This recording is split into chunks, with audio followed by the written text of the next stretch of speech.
Assalamualaikum warahmatullahi wabarakatuh. Pada kesempatan kali ini, kami dari kelompok 5 pemrograman web paralel E akan mempresentasikan tentang HTML dan juga CSS. Pertama-tama, anggota kelompok kami ada Hafiz Kenandia Maulana dengan NPM 3 digit terakhir 077, lalu ada Dimas Rizky Badurrohim dengan NPM 3 digit terakhir 173, kemudian ada Alif Maulana dengan 3 digit NPM terakhir 181, lalu ada Muhammad Afifuddin dengan NPM 3 digit terakhir 187. Waktu dan tempat saya persilahkan.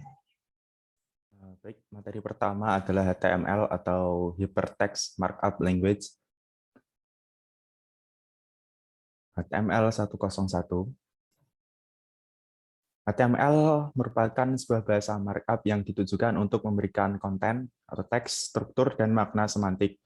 HTML memiliki hal mendasar yang perlu diketahui saat menulis kode di dalamnya. Hal tersebut antara lain adalah elemen, tag, dan juga atribut. Yang pertama adalah tag. Tag berguna sebagai representasi elemen. Tag pembuka berarti awal dari suatu elemen, dan tag akhir sebagai penutup sebuah elemen. Pada tag pembuka ditulis dengan simbol seperti kurang dari dan lebih dari, disertai nama elemen di dalamnya. Untuk penutup, simbol kurang dari dan lebih dari, cuman bedanya di tengah-tengahnya ini diberi tanda garis miring. Misalnya, dalam sebuah tag adalah sebagai berikut yang di samping ini. Kurang dari A, lebih dari, titik-titik itu adalah nama tag-nya. Lalu A, kurang dari, garis miring A, lebih dari adalah penutupnya. Lalu selanjutnya adalah elemen. Merupakan komponen penetap peran suatu objek dalam dokumen. Contohnya adalah P, div, H1, span, dan lain-lain. Lalu atribut merupakan informasi tambahan bagi elemen. Pada setiap elemen memiliki atribut yang berbeda. Misal atribut img hanya digunakan untuk file gambar. Ada pula atribut standar yang dimiliki semua elemen. Misalnya adalah ID dan kelas yang biasanya digunakan untuk klasifikasi elemen. Next. Berikut adalah struktur utama dari HTML ya. Dokumen HTML ini memiliki sebuah struktur yang harus dipatuhi. Ya, strukturnya adalah seperti di bawah ini. Yang pertama adalah elemen doctype. Digunakan untuk memberikan informasi pada browser tentang versi HTML yang digunakan pada dokumen. Lalu elemen HTML berisikan seluruh dokumen HTML dari tag pembuka hingga tag penutup yang berarti akhir dari dokumen tersebut. Lalu elemen head berfungsi sebagai pengurai berbagai metadata judul dokumen beserta tautan-tautan eksternal di dalamnya. Data yang terdapat pada elemen head tidak ditampilkan pada web tampilan browser. Lalu elemen title berfungsi sebagai penampil judul dari dokumen HTML. Lalu elemen body merupakan elemen penampung seluruh konten dari dokumen HTML yang ditulis untuk ditampilkan kepada pengguna melalui browser. Lalu HTML comment merupakan elemen yang tidak akan ditampilkan pada web yang di browsernya. Komentar digunakan sebagai saran untuk memberikan sebuah tanda atau informasi tambahan pada kode HTML. Selain itu, terkadang elemen komentar digunakan untuk menonaktifkan beberapa kode HTML. Komentar pada HTML biasanya dapat dibuat dengan menggunakan tag sebagai berikut: kurang dari, seru, tanda seru, atau tanda perintah, lalu garis putus-putus, lalu ditutup dengan garis putus-putus, dan tanda lebih dari. Contohnya adalah seperti di bawah ini. Ini bisa naik. Next. fungsi komentar. Yang pertama sebagai penjelas dari sebuah tag. Banyaknya tag pada penulisan dokumen HTML dapat memungkinkan seorang programmer untuk lupa akan fungsi dari arti tag yang dibuatnya. Oleh karena itu, penggunaan komentar dapat mempermudah agar penulis dokumen HTML mampu untuk mengetahui arti dan fungsi tag yang telah dibuatnya. Lalu fungsi komentar yang kedua adalah untuk menonaktifkan kode HTML. Komentar dapat digunakan untuk menonaktifkan sebuah kode pada dokumen HTML. Lalu fungsi yang ketiga adalah menyimpan list yang harus dilakukan. Semisal pada sebuah kode dokumen HTML, seorang programmer membuat sebuah tag, lalu dia akan meneruskan codingannya mungkin beberapa hari lagi, lalu pada teks tersebut dia memberi tulisan untuk menuliskan apa yang akan diisi di tag tersebut. Selanjutnya, HTML Basic Element.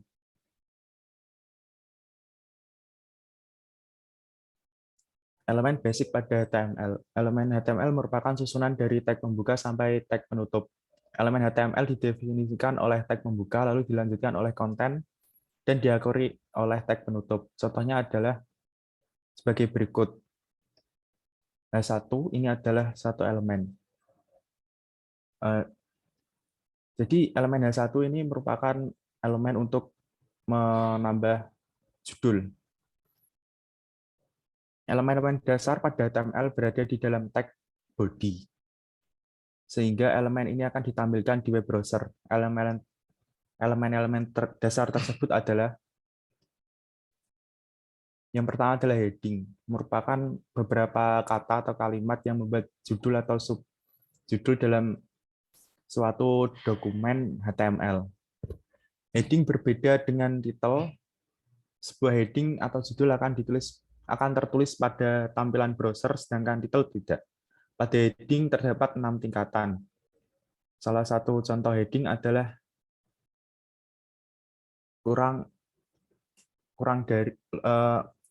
logo kurang dari H1 dan lalu lebih dari, ini adalah heading 1, lalu ditutup dengan tag kurang dari garis miring H1 lebih dari. Lalu yang selanjutnya ada paragraf. Penulisan paragraf pada sebuah dokumen HTML menggunakan elemen paragraf dengan tag P dan diakhiri dengan garis miring P. Contoh dari elemen paragraf adalah seperti di bawah ini. Lalu image berguna sebagai penampil gambar di dokumen HTML. Elemen ini harus memiliki atribut src yang berisi alamat dari alamat atau URL di mana gambar itu berasal. Semisalnya img src kucing.jpg. Lalu HTML container tag. Pada HTML terdapat satu set tag container. Tag tersebut dapat berisi kumpulan tag lain yang tidak ditentukan. Contoh beberapa dari tag container antara lain adalah artikel, section, div, dan lain-lain. Yang pertama adalah artikel. Tag artikel mengidentifikasikan sesuatu hal yang dapat berdiri sendiri dari hal-hal lain dalam sebuah halaman. Misalnya dalam daftar posting blog di beranda atau daftar link. Pada tag artikel harus terdapat header atau judul ya, dari H1 mungkin sampai H6.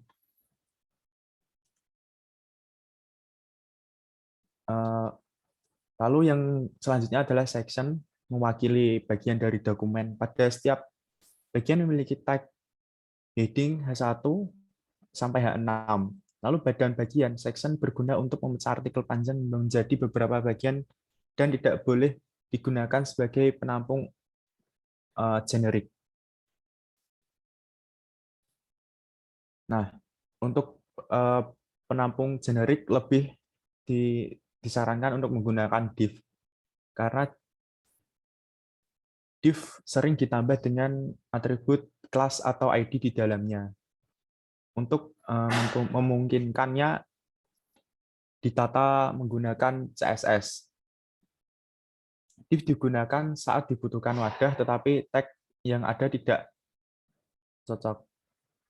Lalu selanjutnya adalah nav, digunakan untuk membuat markup yang mendefinisikan navigasi halaman.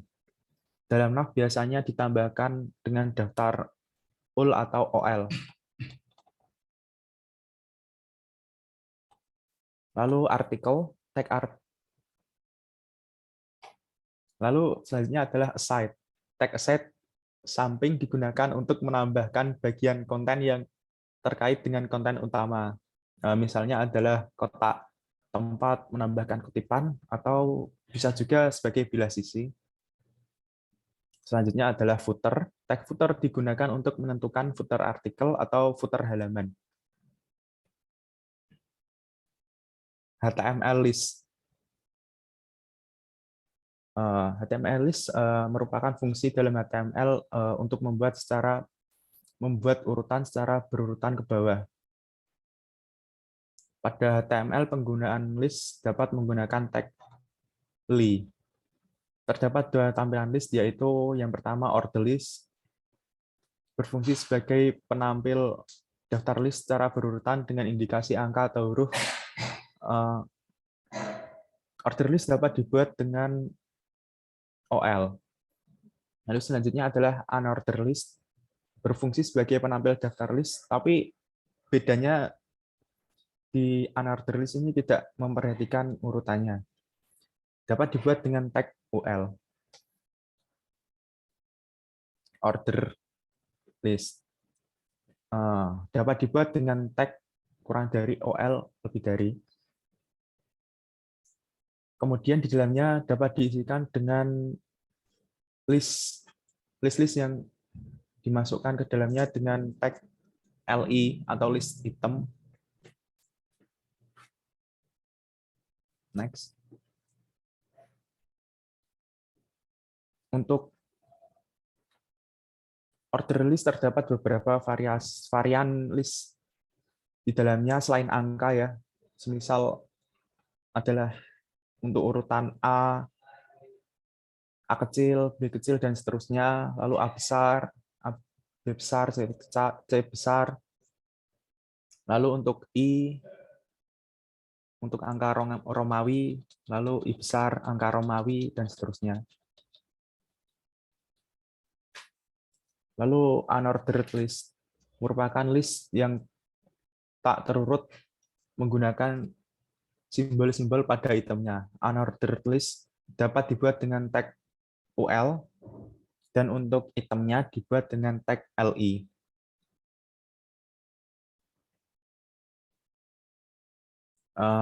Pada unordered list juga terdapat varian selain lingkaran sebagai defaultnya, misalnya adalah square untuk simbol persegi, disk untuk simbol lingkaran disk, none artinya tidak memakai simbol, dan circle untuk simbol lingkaran.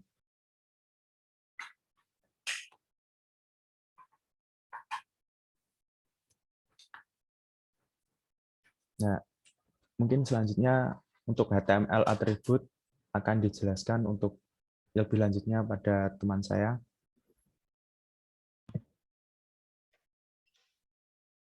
Bisa di next.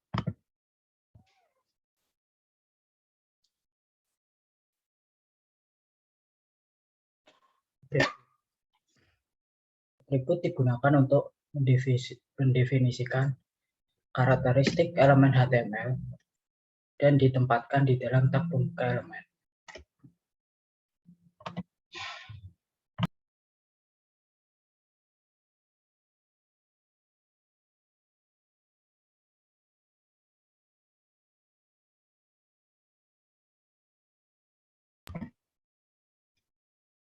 Oke, saya lanjutkan. Semua atribut terdiri dari dua bagian, name, nama, dan nilai. Yang pertama, nama. Nama adalah properti yang ingin Anda atur. Misalnya elemen P, paragraf. Dalam contoh membawa atribut yang namanya rata, yang dapat Anda gunakan untuk menunjukkan perataan paragraf pada halaman. Kemudian nilai adalah apa yang ingin Anda inginkan agar nilai properti ditetapkan dan selalu dimasukkan dalam tanda kutip. Contoh di bawah ini menunjukkan 3 kemungkinan nilai atribut, yaitu alike, kiri, tengah, dan kanan.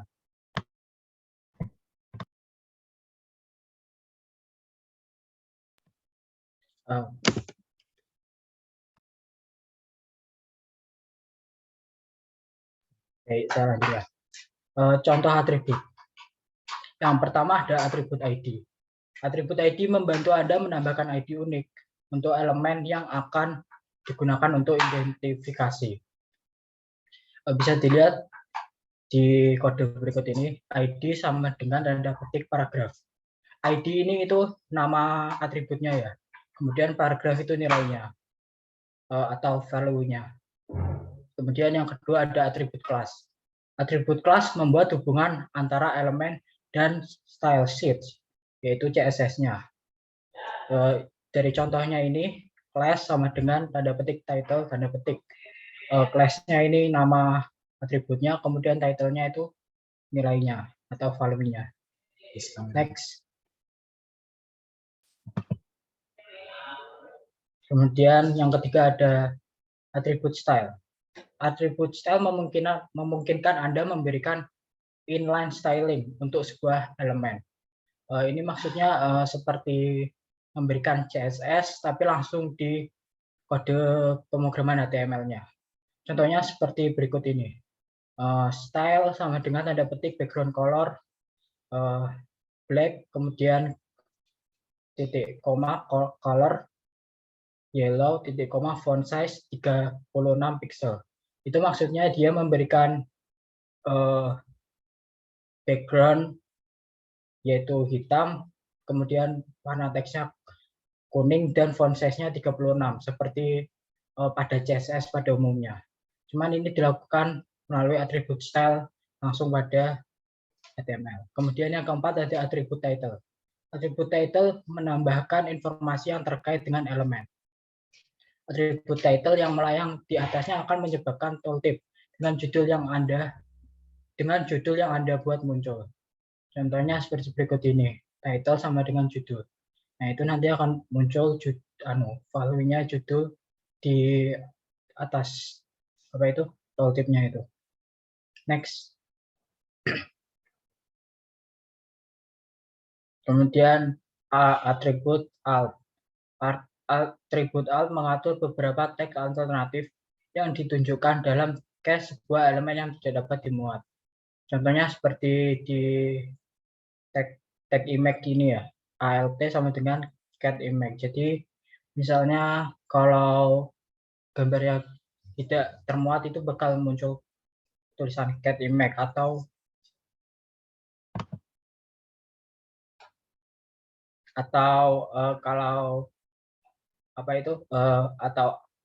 kalau misalnya kursornya kita arahin itu biasanya bakal muncul tulisan cat image. Kemudian yang keenam ada atribut href. Atribut href menambahkan alamat URL untuk sebuah link.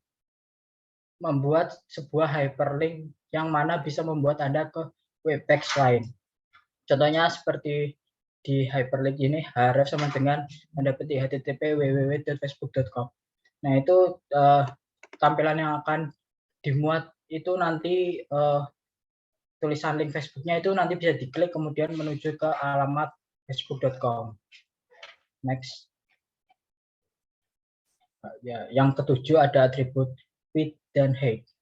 Atribut width dan height bisa membantu Anda untuk mengubah dimensi elemen. Misalnya seperti tag image ini ya. Di tag image ini atributnya kita masukkan width sama dengan tanda petik 250, kemudian height-nya tanda petik 250 tutup petik. Jadi ini nanti gambar cat.png ini yang dihasilkan atau yang dikeluarkan akan berukuran 250 pixel. Next. Kemudian HTML form. Next. Form berisi elemen khusus yang disebut kontrol, seperti kotak input, kotak centang, tombol radio, tombol kirim, dan masih banyak lagi. Pengguna biasanya melengkapi formulir dengan memodifikasi kontrolnya, seperti memasukkan teks, memilih item, dan lainnya.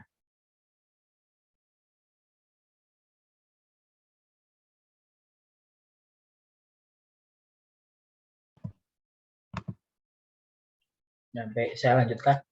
Form HTML membantu Anda berinteraksi dengan pengguna yang mengizinkan mereka mengirimkan data ke situs web Anda. Untuk menginisialisasi formulir HTML, Anda harus menggunakan sepasang tag form untuk membungkus elemen formulir, misalnya area dan tombol input text. Oke, ini ada tag form yang pertama yaitu input. Maksudnya ini jenisnya input tag input gitu ya. Tag input merupakan tag paling banyak digunakan di dalam form dan memiliki banyak bentuk, mulai dari isian teks biasa, teks password, checkbox, radio, sampai dengan tombol submit. Semuanya dalam bentuk tag input. Yang pertama ada input text. Bisa dilihat input text sampai dengan tanda petik teks, tanda petik. Nanti itu outputnya seperti gambar berikut ini ya. Nah, ini itu adalah text box inputan biasa yang menerima input berupa teks. Contohnya digunakan untuk inputan nama, username, dan inputan yang berupa teks pendek. Input type teks ini juga memiliki atribut value yang bisa diisi nilai tampilan awal dari teks. Next.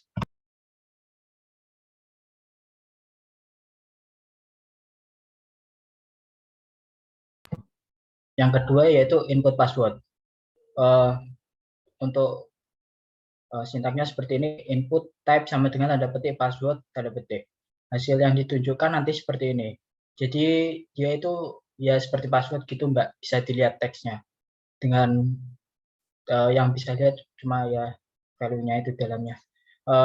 Jadi ini itu tampilannya sama dengan type text, namun teks yang diinput tidak akan terlihat. Biasanya berupa bintang atau bulatan. Ini itu hanya digunakan untuk inputan yang sensitif seperti password.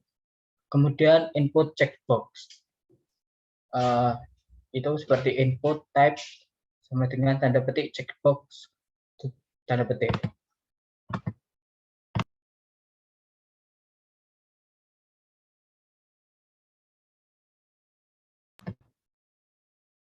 Ya, jadi hasil yang ditampilkan itu seperti gambar ini. Jadi input checkbox ini adalah inputan berupa checkbox yang dapat dicecklist atau dicentang oleh user. User dapat memilih atau tidak memilih checkbox ini. Type checkbox memiliki atribut checked yang jika ditulis atau diisi dengan nilai checked akan membuat checkbox langsung terpilih pada saat pertama kali halaman ditampilkan. Contoh inputan ini itu seperti hobi yang oleh user dapat dipilih beberapa hobi. Next.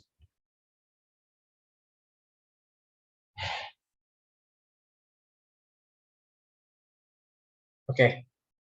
Yang keempat yaitu input radio. Input type sama dengan tanda petik radio tanda petik. Untuk hasil yang ditampilkan itu seperti gambar berikut. Ini mirip dengan checkbox, namun user hanya bisa memilih satu di antara pilihan grup radio yang ada. Type radio ini berada dalam suatu grup dan user hanya bisa memilih salah satunya. Contoh inputan type radio adalah jenis kelamin. Itu di mana kalian bisa memilih hanya satu. Kemudian yang kelima, input submit. Input type sama dengan tanda petik, submit tanda petik. Output yang ditampilkan seperti berikut gambar berikut. Jadi input submit ini akan menampilkan tombol yang memproses form. biasanya diletakkan pada baris terakhir dari form. Atribut value jika diisi akan membuat teks tombol submit berubah sesuai inputan nilai value.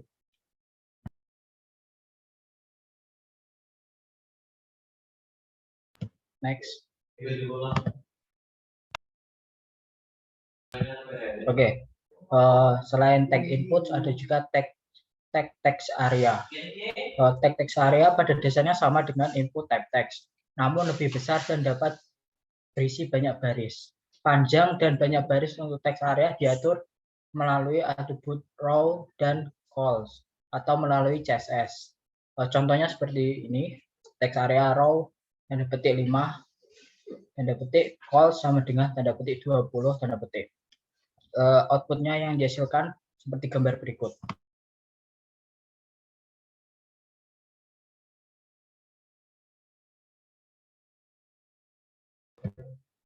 Baik, mungkin bisa di next. Kemudian ada juga text select. Text select digunakan untuk inputan yang telah tersedia nilainya, dan user hanya dapat memilih dari nilai yang ada. Text select digunakan bersama-sama dengan text option untuk membuat box pilihan.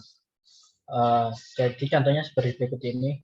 Kita bikin dulu text select-nya, kemudian di dalamnya itu ada text option dengan value itu nilainya, kemudian pilihan itu di kodenya itu pilihan 1 untuk menampilkan pilihan output pilihannya, kemudian ditutup dengan kurang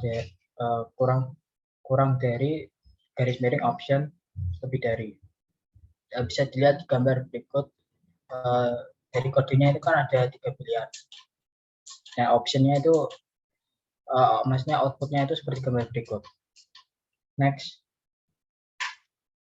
Nah, ini dari tag-tag yang tadi itu, mulai dari input, text area sampai ke select, itu kalau digabungkan, disatukan form utuhnya itu sebagai berikut. Contohnya ada nama itu tadi text, input text, kemudian password, input password, jenis kelamin untuk input radio, hobi untuk input checklist, asal kota itu untuk select, kemudian komentar Anda itu text area, kemudian mulai proses itu submitnya.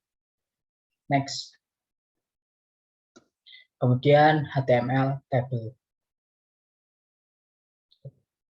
Untuk membuat tabel di HTML, kita membutuhkan setidaknya 3 tag, yaitu tag table, tag tr, dan tag td. Jadi tag table itu digunakan untuk membuat tabel. Kemudian tag tr adalah singkatan dari table row, digunakan untuk membuat baris dan tabel. Kemudian tag td adalah singkatan dari table data, digunakan untuk menginput data ke tabel. Next. Nah, ini contoh dari kode pemrograman tabel HTML-nya. Di sini bisa dilihat kita bikin dulu tag tabelnya, kemudian tr untuk row-nya, kemudian di dalamnya itu ada td. Nah, bisa dilihat output yang dihasilkan itu seperti gambar berikut. Nah, kalau dilihat itu ada border sama dengan petik 1 petik. Nah, itu untuk menampilkan garis ya, untuk biar pemisah antara dinding-dinding, baris-baris, dan kolom-kolomnya gitu. Next. Kemudian HTML media. Nah, di internal ini tentu saja, di HTML ini tentu saja kita bisa menginput dan mengoutputkan sebuah media. Seperti misalnya yang pertama ini ada gambar. Untuk menampilkan media gambar pada HTML, kita akan menggunakan teks sebagai berikut, yaitu tag img. Kemudian src itu alamat gambar yang kita simpan untuk kita tampilkan. Contohnya di sini koala.jpg. Maka output yang akan tampil adalah gambar koala seperti berikut ini. Next.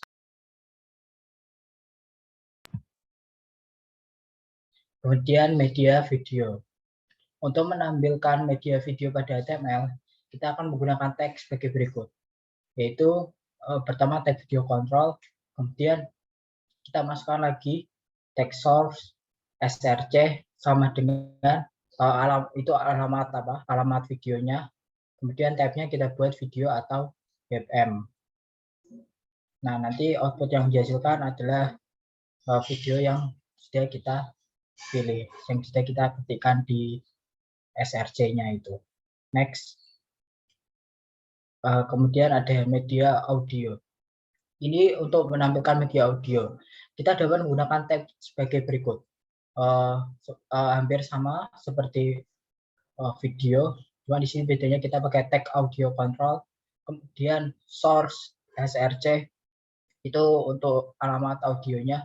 Kemudian di type-nya kita buat audio /mpeg.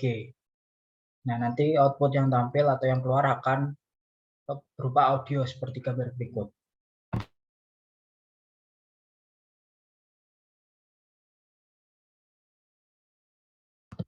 Kemudian HTML semantics. Next. Nah, semantik ini sebenarnya dia termasuk HTML5, tapi akan kita singgung sedikit di sini. Jadi semantik atau semantik markup adalah sebutan untuk tag-tag HTML yang memiliki arti atau makna. Nah, fungsinya dibuat semantik ini seperti ini. Contohnya, biasanya kan kita untuk membuat header dulu itu kita menggunakan div ID, kita menggunakan atribut ID sama dengan petik header petik. Nah, dengan semantik ini kita bisa menggunakan tag header sebagai penanda bagian atas halaman HTML dan juga tag-tag lainnya seperti footer untuk penanda bagian bawah halaman web. Next. Oke, jadi ini beberapa elemen tag semantik. Ada artikel untuk membuat elemen artikel, aside untuk membuat elemen bagian samping, details untuk membuat elemen detail atau spoiler, caption untuk membuat teks caption pada figur, kemudian figur untuk membuat figur atau gambar pada artikel, footer untuk membuat elemen pada kaki dari web, header untuk membuat kepala kop dari web, main untuk membuat elemen utama, mark untuk menandai teks, nav untuk membuat navigation, section untuk membuat bagian artikel, summary untuk membuat ringkasan artikel atau isi spoiler, time untuk membuat elemen yang menyatakan waktu, dan masih banyak lagi teks semantik. Next.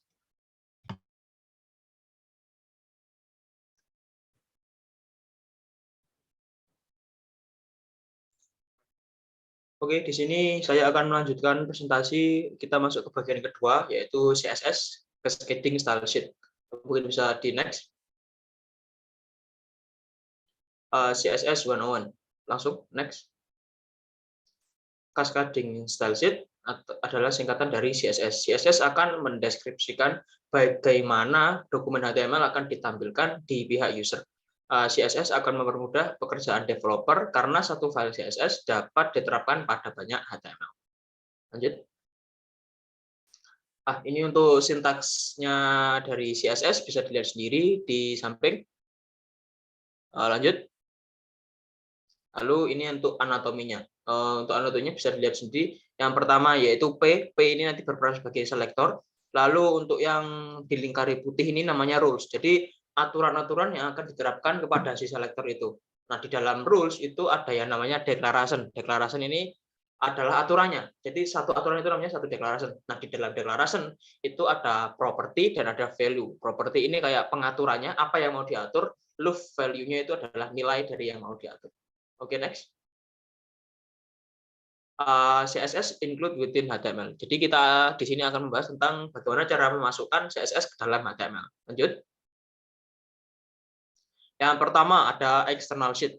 Dengan external sheet style sheet, kita bisa mengubah tampilan dari seluruh website untuk menerapkan. Dengan external style sheet, kita bisa mengubah tampilan dari seluruh website. Untuk menerapkannya, sebuah file HTML harus menyertakan rujukan ke external style sheet di dalam tag link dalam section head. Kelebihan dari metode ini adalah file style sheet dapat dipakai pada berbagai file HTML. Bisa dilihat di samping ini, kita bisa lihat di sini ada tag head. Di dalam section head ini ada sebuah tag link, di mana link ini akan memiliki atribut yaitu rel, nilainya style sheet, dan href dengan nilai sama dengan style.css. Ini file CSS-nya. Lanjut. Lalu ada internal sheet. Berbeda dengan external CSS, internal CSS hanya dapat digunakan dalam suatu file HTML. Karena pada dasarnya metode internal CSS berarti menuliskan kode style sheet dalam dokumen HTML itu sendiri. Internal CSS didefinisikan dalam tag style di dalam head section. Untuk syntaxnya bisa dilihat di samping itu. Jadi di dalam head nanti tidak ada tag link, tapi adanya tag style. Di sini kita bisa lihat di dalam tag style ini kita langsung menuliskan kode CSS-nya. Di sini bisa kita lihat ada contoh kodenya. Oke, next.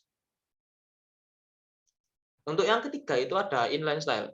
Digunakan untuk membuat style pada elemen tunggal. Didefinisikan dalam atribut suatu elemen HTML dengan keyword style. Jadi ini digunakan untuk men-style satu elemen tunggal. Jadi cuma satu elemen khusus itu aja. Di sini bisa kita lihat contohnya, di sini yang di-style hanya elemen H1 dan elemen P. Kita bisa lanjut. CSS comment. Lanjut. Comment. Comment digunakan untuk memberikan dokumentasi di dalam kode sebagai pengingat atau petunjuk bagi developer. Comment akan diabaikan oleh browser dan tidak dieksekusi. CSS comment dimulai dengan garis miring bintang dan diakhiri dengan bintang garis miring. Bisa dilihat di samping, ini adalah comment. Jadi line ini tidak akan dieksekusi, dan comment ini juga bisa digunakan dalam multibaris, jadi tidak harus baris. Jadi yang pertama ini ada yang di atas ini adalah comment sebaris, dan yang di bawah comment ini adalah comment multibaris. Ini tidak akan dieksekusi oleh browser. Oke, lanjut. Lalu kita masuk ke bagian CSS selector. Lanjut. CSS selector digunakan untuk menemukan atau memilih elemen HTML yang akan digayakan atau di-style. Selector ini ada berbagai macam. Yang pertama ada basic, yang kedua ada combinatorics, yang ketiga ada pseudo. Oke, next. Kita akan membahas yang pertama dulu, yaitu CSS basic selector. Itu ada 5 jenis. Ada type selector, class selector, ID selector, attribute selector, dan universal selector. Oke, lanjut. Yang pertama ada type selector. Type selector menggunakan nama elemen sebagai target untuk diterapkannya pada rule. Dengan kata lain, ketika menggunakan selector ini, rule akan diterapkan pada seluruh elemen target yang dimaksud pada dokumen HTML. Di sini contohnya, rule ini akan diterapkan pada elemen span. Jadi semua elemen span dalam dokumen HTML itu akan berwarna merah kontennya. Oke, lanjut. Lalu ada class selector. Class selector menetapkan target elemen berdasarkan nilai dari atribut kelas yang ditetapkan pada elemennya. Untuk penulisan selector diawali dengan tanda titik, kemudian dilanjutkan dengan nama kelasnya. Jadi untuk class selector ini hanya akan menseleksi elemen yang memiliki kelas yang sama. Jadi misalkan di sini contohnya kita bisa lihat ada sintaksnya titik red, color red. Ini artinya semua elemen yang memiliki kelas red itu akan berwarna merah nantinya. Begitu juga dengan elemen kelas-kelas lain yang ada di sini. Kelas sky blue BG ini nantinya akan memiliki warna background sky blue. Lalu ada lagi kelas fancy. Semua elemen yang memiliki kelas fancy akan memiliki font width, ketebalan, ya kan, fontnya akan tebal, dan teksnya itu akan memiliki bayangannya bernilai ini. Oke, lanjut. Lalu ada ID selector. ID selector menetapkan target elemen berdasarkan nilai dari atribut ID yang ditetapkan pada elemennya. Untuk menetapkan selector menggunakan ID, kita gunakan tanda hash atau lebih familiar disebut dengan pagar. Jadi ini sama seperti kelas selector, cuma yang diseleksi hanya ID-nya. Bisa kita lihat di sini untuk contohnya, ini untuk elemen yang memiliki ID spesial akan memiliki background color warna background sky blue. Oke, lanjut. Yang keempat ada atribut selektor. Atribut selektor merupakan cara menetapkan target elemen berdasarkan sebuah atribut yang digunakan atau bahkan bisa lebih spesifik dengan nilai atributnya. Di sini ada beberapa contoh. Yang pertama ada A href color blue. Ini maksudnya setiap elemen A yang mempunyai atribut href itu akan berwarna biru. Jadi yang tidak punya atribut href itu tidak akan berwarna biru. Lalu ada lagi contohnya yaitu A href sama dengan pagar. A href pangkat sama dengan pagar. Ini artinya semua elemen A yang menerapkan nilai atribut href itu dengan awalan tanda pagar itu akan berwarna emas, keemasan. Lalu untuk selanjutnya ada contoh lagi A kurung siku href tanda bintang sama dengan example. Ini bisa diartikan semua elemen A yang mempunyai atribut href dan di dalam atribut hrefnya itu ada teks example itu akan berwarna silver. Background-nya akan berwarna silver. Lalu untuk yang terakhir, contoh terakhir, ini ada A kurung siku href tanda dolar sama dengan .org. Ini mengartikan bahwa setiap elemen A dengan atribut href yang nilai atributnya berakhir dengan .org akan berwarna merah. Lanjut. Yang kelima ada universal selector.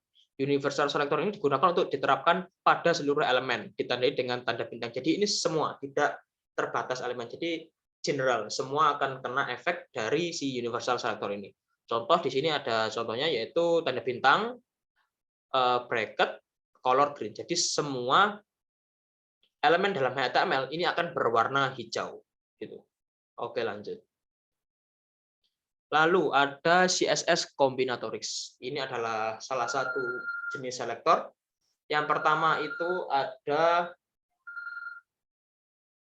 nomor satu. Yang pertama ada adjacent sibling selector. Yang kedua ada general sibling selector. Yang ketiga ada child selector. Yang keempat ada descendant selector. Oke, next. Yang pertama, adjacent sibling selector, lambangnya tambah. Adjacent sibling selector menggabungkan dua buah basic selector dengan menggunakan tanda plus di antara keduanya.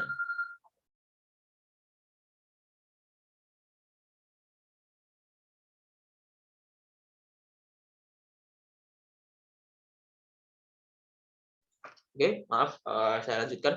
Untuk contoh codingannya ada di sini. IMG plus P color green.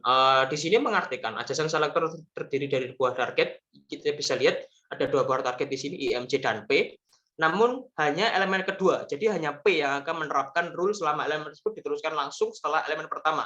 Jadi yang terkena efek dari rule berwarna hijau ini adalah elemen P yang terletak tepat setelah elemen IMG.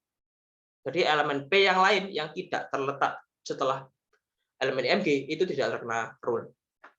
Oke, lanjut.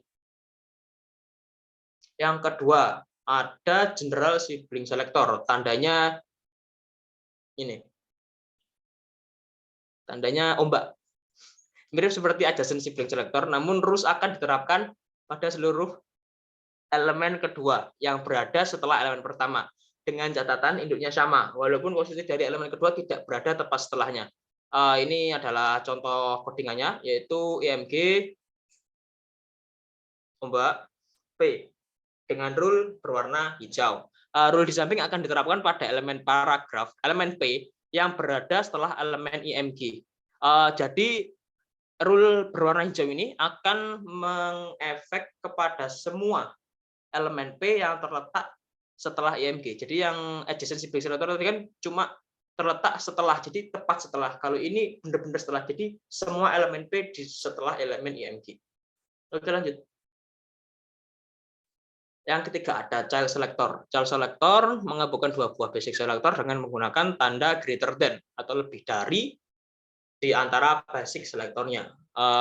Bisa kita lihat di sini ada contoh codingannya, yaitu div lebih besar dari P. dengan nilai stylenya yaitu background color sama dengan kuning atau yellow. Pada contoh di atas, rule akan ditambahkan pada seluruh elemen paragraf, elemen P yang berada di dalam elemen div secara langsung. Jadi rule ini hanya diterapkan kepada elemen P yang ada di dalam kontainer elemen div. Jadi selain yang ada di dalam kontainer div itu tidak akan terpengaruh. Jadi semua elemen P yang ada di dalam kontainer div. Oke, lanjut. Yang keempat ada descendant selector. Descendant selector mirip seperti child selector, namun hierarkinya lebih luas. Karena rule akan ditetapkan pada seluruh elemen yang menjadi turunannya, walaupun secara tidak langsung. Basic selector pertama yang dituliskan pada selector ini merupakan induknya, dan basic selector yang kedua merupakan elemen yang akan menerapkan rule. Selector ini menggunakan spasi dalam menggabungkan dua selektornya. Jadi ini berbeda dari yang child selector. Child selector itu hanya mempengaruhi anak langsung dari div-nya. Jadi misalkan div itu nanti punya div lagi di dalamnya, itu P yang ada di dalam div yang kedua itu tidak akan terpengaruh. Tapi untuk descendant selector, P yang ada di dalam div kedua itu akan terpengaruh. Bisa dilihat seperti ini codingnya. Oke, lanjut. Lalu yang ketiga, CSS pseudo selector. Pseudo selector adalah selector yang dilengkapi oleh pseudo class. Selector ini dapat digunakan untuk men-style elemen ketika mouse ada di atasnya, ketika mouse-nya hover, lalu men-style link yang belum atau sudah dikunjungi. Jadi misalkan linknya sudah diklik, nanti warnanya akan berubah gitu. Lalu ada men-style elemen ketika diklik. Jadi misalkan ada elemen inputan, kalau diklik itu nanti warnanya jadi berubah gitu. Lanjut. Ini adalah contoh kode dari pseudo selector. Ini fungsi dari codingan ini yang pertama A.2 visit. Visit dalam bracket merubah warnanya. Jadi pseudo selector ini akan berperan untuk mengubah warna elemen A, elemen anchor setelah diklik. Jadi sebelum diklik ini nanti warnanya bukan ini, setelah diklik warnanya akan menjadi ini. Gitu. Itu juga dengan yang di bawahnya A hover. Jadi nanti setelah misalkan ada sebuah elemen A, ketika kita mengarahkan mouse ke atas elemen A tersebut, itu nanti warnanya akan berubah. Gitu. Sebenarnya ini banyak sekali pseudo class. Ini cuma beberapa. Ini cuma 2. Visited sama hover. Sebenarnya ada banyak sekali pseudo class, tapi karena ini adalah basic CSS, jadi ini hanya menyerangkan beberapa contoh saja. Oke, lanjut. CSS, color, and background. Lanjut. Nah, CSS color. Warna dalam CSS didefinisikan dengan nama warna, nilai RGB, hex, HSL, RGBA, dan HSLA. Ya, seperti contohnya, ini yang pertama menggunakan RGB, lalu yang kedua ini menggunakan hexadesimal, lalu yang ketiga ini dengan HSL. Oke, lanjut. Oke, yang pertama ada CSS color names. CSS telah menyediakan 140 nama warna dasar. Berikut adalah beberapa contoh nama warna yang sudah terdefinisikan dalam CSS. Jadi, jika ingin menggunakan warna-warna yang ada di bawah ini, tidak perlu mengetikkan nilai RGB-nya ataupun nilai hexadesimalnya. Tinggal menginputkan namanya, seperti misalkan tomato, orange, gray, slate blue, light gray, atau violet. Oke, lanjut. Ini CSS text color. Ini bagaimana cara mewarnai teks. Di sini codingannya bisa dilihat. Satu, misalkan kita ingin mewarnai sebuah teks dengan elemen heading 1 dengan warna tomato. Lalu ini jika kita ingin mewarnai sebuah paragraf dengan warna Dodger blue. Ini codingannya dan ini hasilnya di bawah. Oke, lanjut. Lalu ini adalah CSS background. Bagaimana cara melakukan pewarnaan background latar belakang pada elemen HTML. Bisa kita lihat di sini. Ini yang diwarnai adalah background-nya, bukan kontennya. Bisa dilihat di sini codingannya agak berubah. Jadi nilai dari stylenya ini akan berubah. Jadi bukan color tapi background color Dodger blue. Lalu ada background color tomato. Jadi yang heading ini akan berwarna Dodger blue background-nya. Lalu yang paragraf ini akan berwarna tomato untuk background-nya. Oke, lanjut. Lalu CSS background seperti yang sudah disinggung sebelumnya, kita dapat mengatur warna background suatu elemen dengan background color. Selain warna, kita juga bisa mengatur ketebalannya dengan properti opacity. Jadi kita bisa memasukkan nilai opacity. Bisa kita lihat di sini ada contoh codingannya. Dan untuk hasil codingannya bisa kita lihat di sampingnya. Ini jika kita ini adalah opacity yang opacity 1 ini adalah nilai opacity default. Kalau kita nggak mengatur opacity-nya, terus ini ada opacity 0,6, lalu ada opacity 0,3. Oke, lanjut. Selain warna, background dalam CSS juga bisa berupa gambar.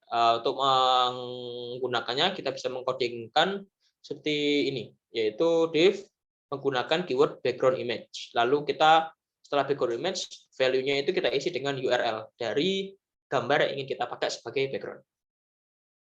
Oke, lanjut. Sekian dari saya, mungkin untuk selanjutnya akan dilanjutkan oleh teman saya. Terima kasih. Oke, terima kasih ya. Berikutnya adalah CSS mengenai box model. Yang pertama mengenai box model ini, box model di CSS ini pada dasarnya adalah sebuah kotak yang membungkus seluruh elemen di HTML.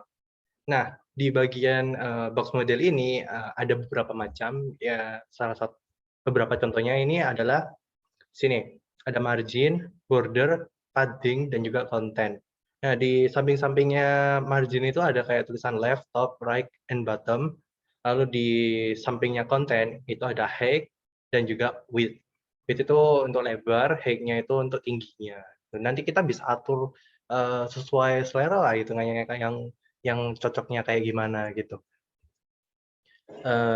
Untuk berikutnya box model ini yang seperti saya jelaskan tadi ada margin, border, padding, dan juga konten. Margin ini apa? Fungsinya margin ini dapat membersihkan seluruh area yang berada di sekitar border. Kemudian untuk border sendiri, border itu nama lainnya bisa disebut seperti kayak pembatas lah. Pembatas ini yang mengelilingi padding dan juga konten.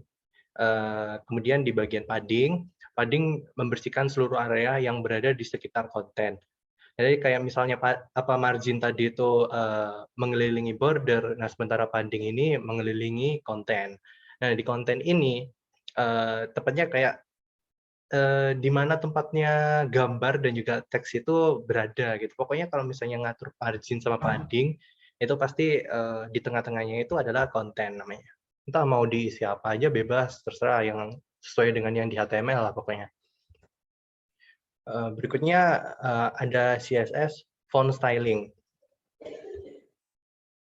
Pada dasarnya menggunakan font styling pada CSS tidak berbeda jauh dengan mengatur font pada aplikasi software seperti Word dan Photoshop dan juga lain-lainnya lah. Kalau misalnya kita ambil contoh ya di Word, itu kan kita dipaksa untuk awal-awal buka kita menggunakan font namanya Calibri. Dan juga font size-nya itu 11 gitu. Font atau text size gitu, saya lupa bedanya.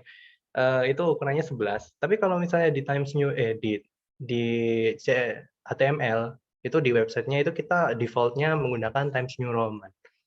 Nah, hal yang kita butuhkan adalah mengatur agar font tersebut sesuai dengan apa yang kita inginkan. Ya benar, kalau misalnya kita ingin membuat web, tapi ya nggak mau pakai font yang basic, kayak nggak mau pakai Times New Roman, ya kita bisa ganti, kayak misal sans serif atau yang lain-lain lah bisa. Di sini mengatur font ini termasuk bagian penting dalam pembuatan website, karena terdapat beberapa aspek yang akan menjadi nilai bagus atau tidaknya website yang Anda buat. Kalau misalnya font-nya ini tidak cocok sama website kan ya tidak dapat dipungkiri bahwa nanti websitenya jadi terlihat kayak aneh gitu ya. Nah, berikut adalah pentingnya font styling. Yang pertama, font yang tepat dapat menciptakan identitas yang kuat untuk merek Anda.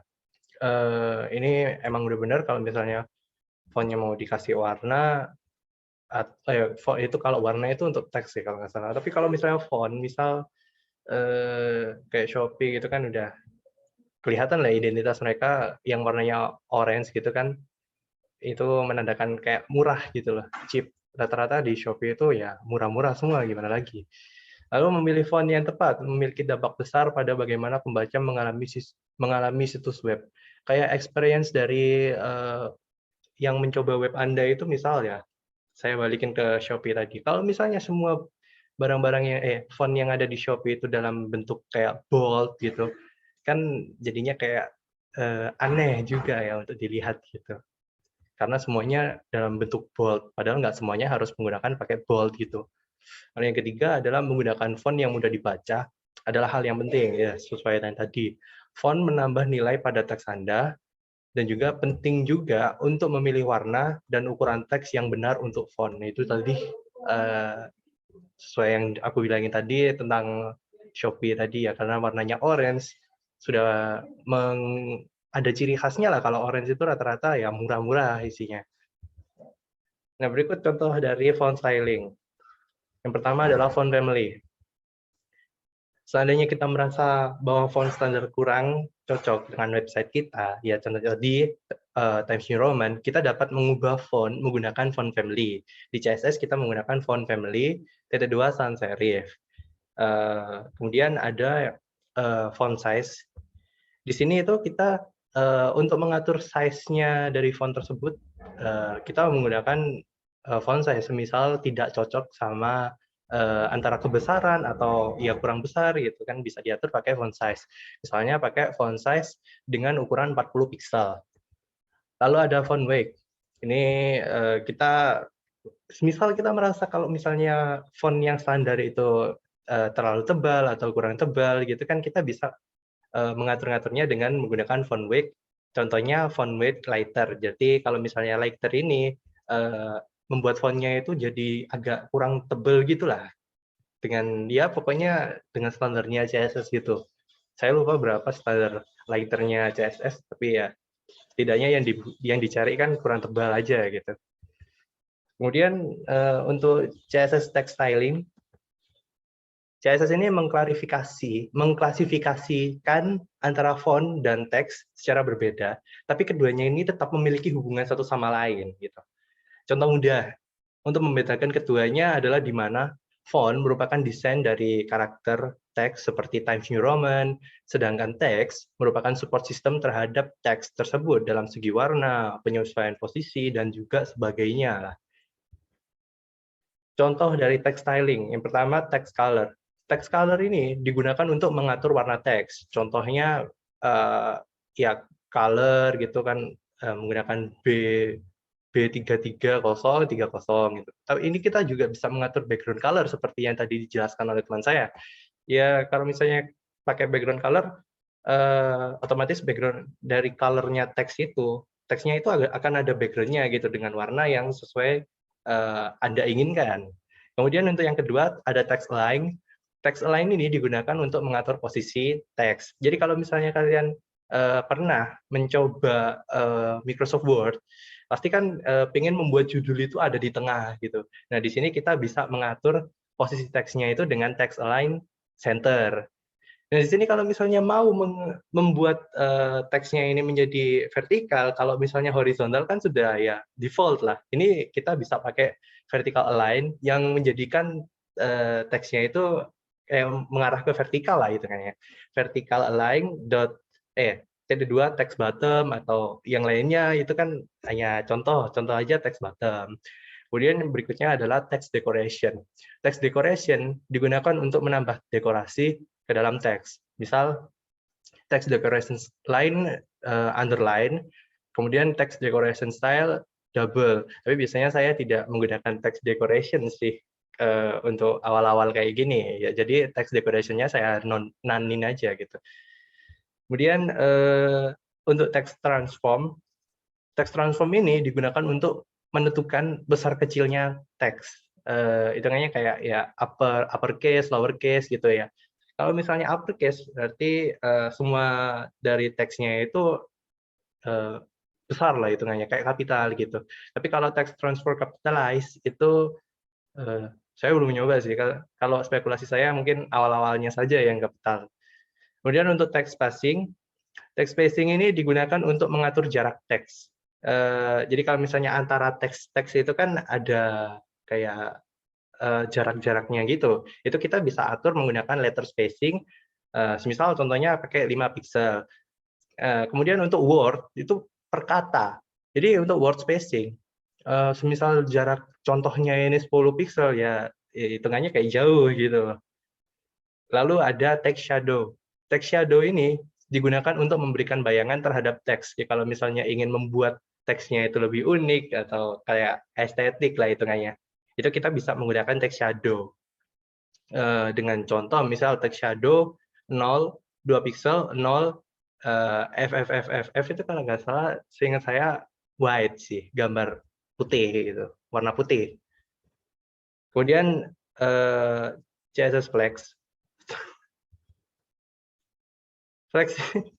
Properti flex ini bertujuan untuk mengatur tentang fleksibilitas jarak dan penjajaran dari sebuah benda atau teks dalam sebuah kontainer.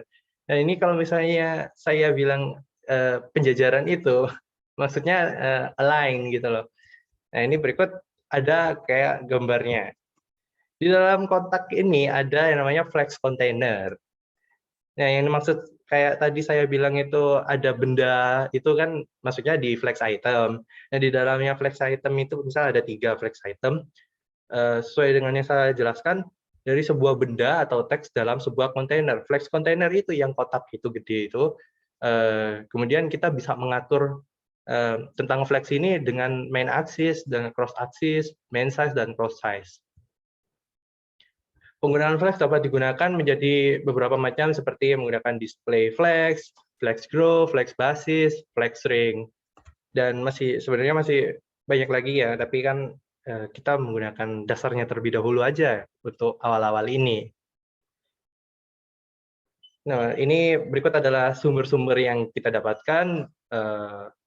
Ada dari Kode K, Dunia Ilkom, petanikode.com, dan juga web programming Unpas CSS dasar, lalu ada w3school.com.